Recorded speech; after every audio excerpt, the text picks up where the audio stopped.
Oke, apa kabar teman-teman? Selamat hari Jumat. Saya akan bahas tentang market ya.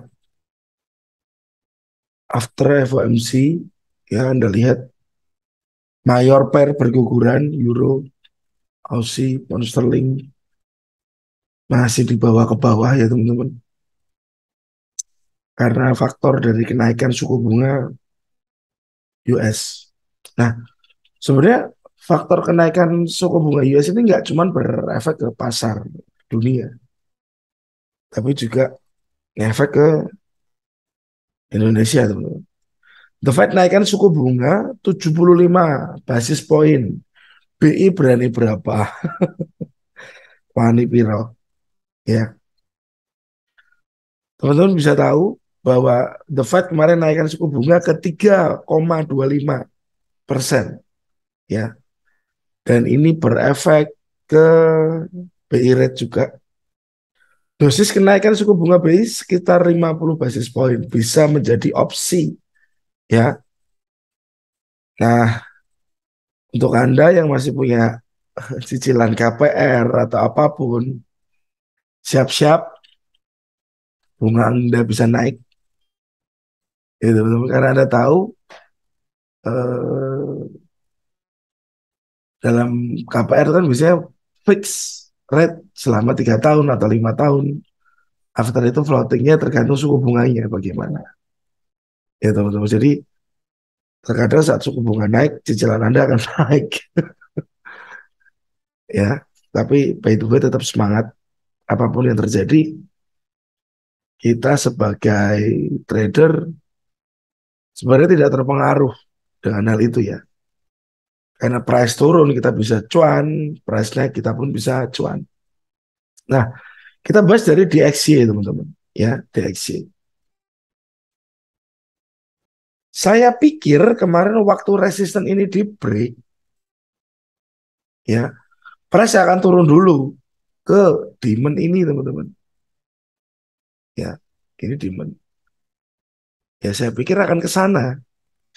Tetapi dia membuat pola yang sama. Kalau Anda lihat dengan jeli, ya, atau dia di break ke atas, ini false break ya. Saya pikir price juga akan turun ke sini. Demand ini teman-teman. Tetapi kalau Anda lihat waktu dia di break ya, higher high, ini higher high muncul, ya, dia ternyata bikin flag limit dan ini reacted, sudah direaksi ya teman-teman, sudah direaksi. Ini boleh kita bilang sebagai flag limit, ya.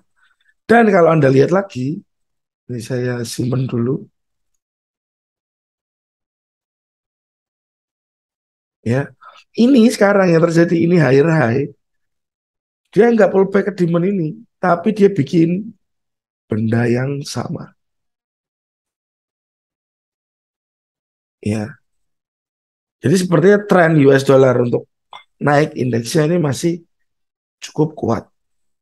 Nah, after higher high ini nanti, nah sekarang sudah bikin higher high ya, proyeksinya kan begini teman-teman, proyeksinya secara weekly, ya. Kita lihat daily,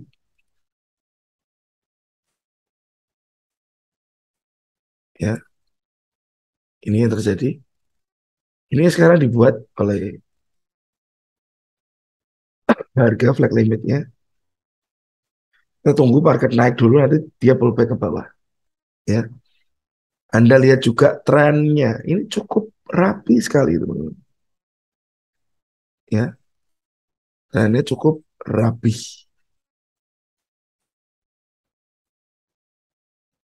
sangat rapi.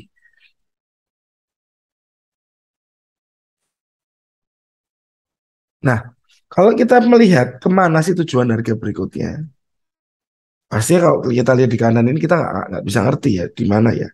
Tapi kalau kita lihat dari time frame besar, ya time frame besar, Sekarang harga ini 111,96.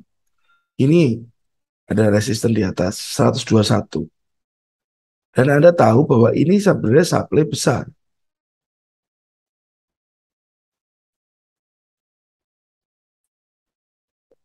Ya, teman-teman, ini supply besar. Oke. Kalau dikecilkan mungkin bisa di sini. Price sudah masuk. Kalau kita kecilkan lagi, mungkin area di atas ini. Ya, berapa nih? 116 sampai 121 area supply-nya. Ini sekedar melihat pasnya saja. Kita belum bicara apa-apa. Ya, jadi potensial US dollar masih akan menguat, teman-teman. Bagaimana nasib dengan mata uang yang berhubungan langsung dengan US dollar? Kita lihat euro. Ada tahu euro makin terpuruk ya. Dia sudah ada di wilayah demand,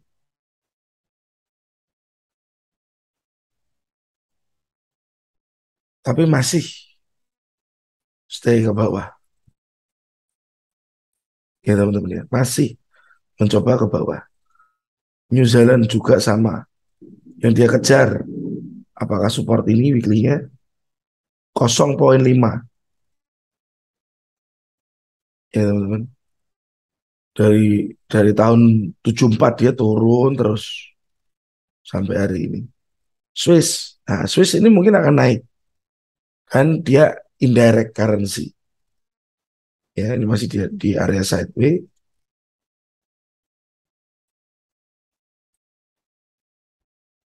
weekly-nya. Kanada mungkin akan diangkat lagi ke atas. Maka jadi triple top. Nah, mari kita hit SL ya di USD Kanada ya. Karena saya pikir ada pembalikan. Ternyata di weekly ya sebenarnya saya entry di tengah. Di weekly-nya saya entry di tengah.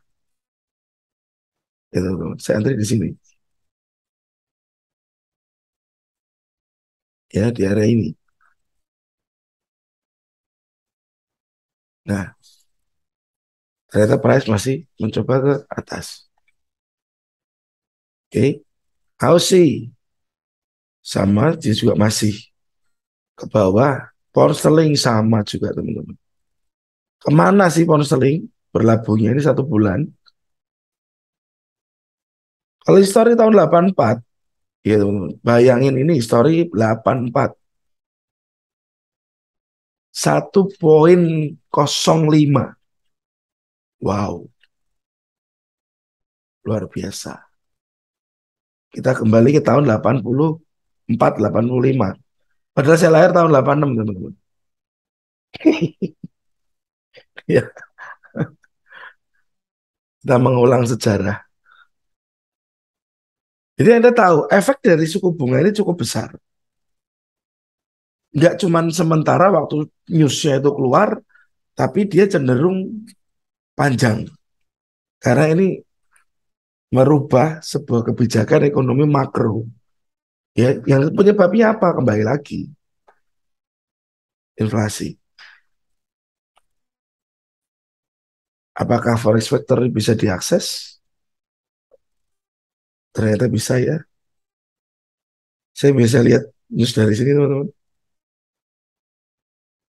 Nah, mungkin kemarin ya, teman-teman, Federal Fund Rate September tanggal 22 jam 1. Nah, kenapa market tidak ekstrim bergejolaknya kemarin? Karena sudah diprediksikan, ya, sebesar kan. Kenapa bergeraknya nggak ekstrim banget? Kenapa ekstrim bangetnya baru selang beberapa waktu? Ya karena ini sudah diprediksikan. 2,5 naik jadi 3,25 sudah diprediksikan dan aktualnya sama. Berbeda kalau ini keluarnya 3,5 teman-teman. Ya 3,5 atau 3 saja itu efeknya aktualnya pasti langsung tambah nggak karuan teman-teman. Ya. Jadi Anda harus tahu bahwa ya sebuah yang sudah bisa diprediksikan tidak begitu mengejutkan. tapi memang berefek. Sebuah hal yang sudah diprediksikan tidak mengejutkan, tapi tetap berefek panjang. Ya,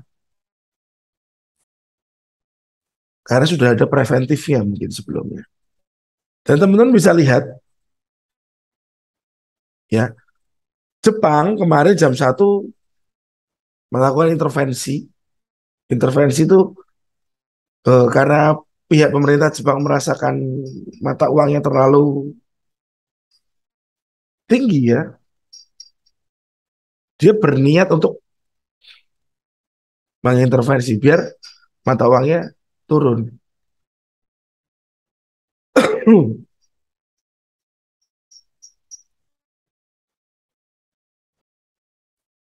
Kita lihat.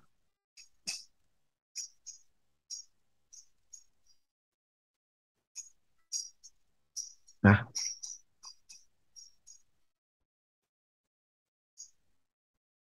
sebentar teman-teman. Ah, ini dia. Ya, kurs yen Jepang jebak melawan dolar Amerika Serikat level terendah ya, lebih dari 24 tahun. Kami telah mengambil tindakan tegas, kata Wakil Menteri Keuangan Jepang. Ya, signal akan ada intervensi sudah ditujukan pekan lalu karena terlalu tinggi, teman-teman. Nilainya terlalu tinggi. Berbahaya ke ekspornya mereka. Ini kita bicara secara fundamental, ya. Tetapi yang terjadi, kita lihat. Nah ini candlestick dari intervensi. Cuman Anda lihat nih teman-teman. Apakah trennya sudah berganti turun? Ini masih tertahan di demand loh. Price masih tertahan di demand loh. Ya, ini ada resupply.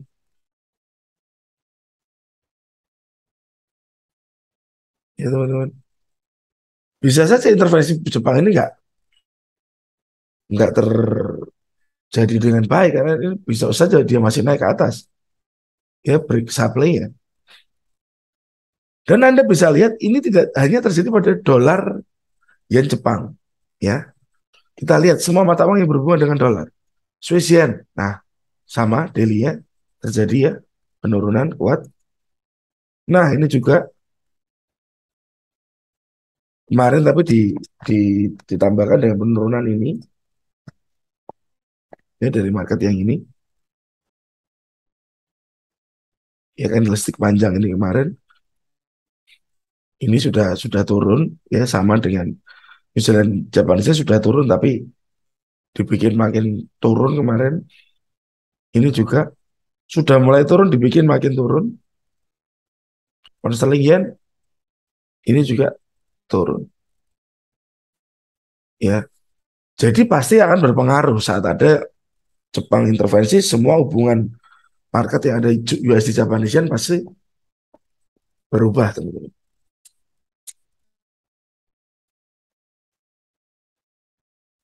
Jadi kenapa sering saya bilang hindari fundamental besar dulu teman-teman. Karena at least kita nggak ngerti kebijakan pemerintah itu apa dan bagaimana daripada kita kena SL beruntun. Saat ada news besar Anda hindari.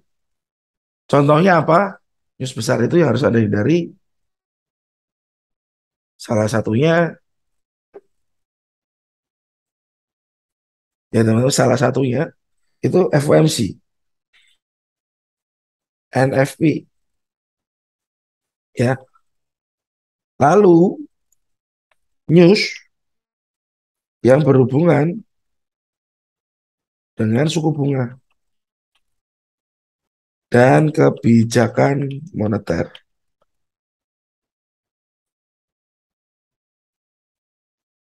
Ya, ini ya teman-teman ya. Karena fundamental yang terjadi itu sangat mengganggu volatilitas, membuat market jadi liar. Ya teman-teman, market jadi liar karena volatilitas yang disebabkan oleh faktor fundamental. Ya teman-teman. Kemarin ada yang tanya dengan saya, bagaimana Pak dengan oil? Kalau saya lihat oil trennya bearish. Oil trennya bearish, Bapak Ibu. Yang kemarin sempat tanya, daily-nya bearish ya. Kita lihat historinya, Ya, oil ini sangat fluktuatif. Cuman memang dia dalam range, teman-teman. High, ini low baru. Ya, sebelumnya low-nya ini. Ya, tapi dia nggak sempat membreak yang sebelah kiri jauh. Ya, ini range, dalam range. Karena oil juga ditekan juga, jangan terlalu tinggi juga, jangan terlalu murah. Area balance-nya di sini, tengah ini teman-teman. 60-70-an harusnya. Pivot kalau orang-orang bilang. Karena ini suatu barang yang menjadi kebutuhan seluruh dunia ya, bahan bakar minyak ini. Lalu bagaimana nasibnya oil ke depan, Pak? Nah, kalau secara teknikal, ini ada resisten di sini yang ternyata sudah diuji coba, tetapi market tidak ke atas ya, teman-teman. Harusnya saat begini kan dia bisa flip. Ternyata nggak terjadi. Potensinya lagi, berarti oil ini bisa turun ke area demand. Ya, demand weekly-nya di sini, 73. Ya, ini persinggahannya nanti dia mungkin. Dan harga berhenti di sini ya, 73 arah oil turun sementara ke 73. Dan untuk Anda yang trading oil, Anda harus tahu bahwa oil itu punya kontrak per bulan. Yang akan berubah setiap tanggal 19 sampai 25, tergantung dia. H plus berapa. Ya, tapi antaranya tanggalnya 19 sampai 25 tiap bulan. Dan itu akan ada penyesuaian kontrak nilainya. Jadi jangan pernah berpikiran untuk trading oil jangka panjang, apalagi hold. Main aja swing, teman-teman. Ya, H4 daily, Anda ambilnya dari weekly, boleh. Tapi saya nggak saran Anda main tahunan untuk oil. Percuma. Ya, lebih bagus main swing. Harian itu paling cocok untuk oil. Kenapa? Anda bisa lihat. Ya, teman-teman. Di oil, waktu dia benar-benar downtrend, ini awal mula dari sini. Ada low yang di break, ciptakan lower low. Ya, di break lagi. Nah, break-break ini adalah signal. Anda bisa lakukan sebuah transaksi, sell atau buy. Karena trennya masih turun, ditambah lagi lower low lagi, ya, press pullback, ini pullback terakhirnya ke area supply ini, ya. Ini ada support lagi terakhir, ini seperti mau di break, ya. Biarkan ini break dulu, teman-teman. Biarkan ini break dulu. Apakah begini? Atau apakah dia begini? Hati-hati saat dia masuk demand, ya. Oke. Jadi tetap saran saya adalah follow the trend. Follow the trend, swing aja. Kalau oil mainnya 4 daily cukup. Jangan terlalu kecil time frame ini, banyak noise. Ya teman-teman. Terlalu banyak noise, time frame kecil ya. Daily H4 sudah cukup bagus. Oke teman-teman.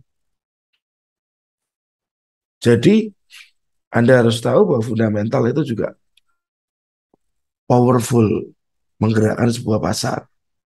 Karena dia kebijakan jangka panjang. Tapi Anda bisa lihat dari struktur, Anda lihat dari trennya, Anda tetap bisa lihat dari supply demand-nya. Intinya saat ada news besar seperti ini, jangan agresif ke market. Jangan agresif itu bagaimana? Jangan terlalu mudah menyimpulkan di mana buy atau sell. Ya, saat nggak ada sinyal yang bagus, nggak usah trade itu lebih baik. Jaga modal Anda, jaga psikologis Anda sendiri. Ya, saya hanya bisa menyarankan karena saya nggak ada di sebelah Anda setiap saat. Ya, yang bisa ngingetin Anda, jangan trade dulu, jangan lupa SL. Saya nggak bisa setiap saat ingetin Anda seperti itu. Ya, oke. Semoga ini bermanfaat. Besok kita ketemu lagi di weekly analysis. Ya teman-teman, thank you dan selamat sore.